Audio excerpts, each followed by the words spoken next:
বাড়িতে প্রচুর অবৈধ বিলাতি মদ মজুত রাখা আছে।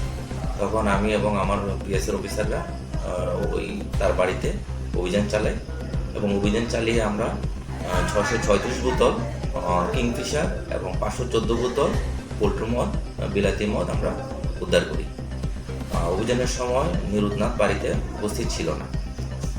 টোটাল 1150 বোতল বিলাতি মদ আমরা সিজ করি, যার বাজার মূল্য হবে প্রায় আনুমানিক 1.5 লক্ষ টাকা। আমরা নিরুদ্নাথের এগেনস্টে একটা টি অ্যাক্ট কোর্টে প্রসিকিউশন রিপোর্ট পাঠাবো।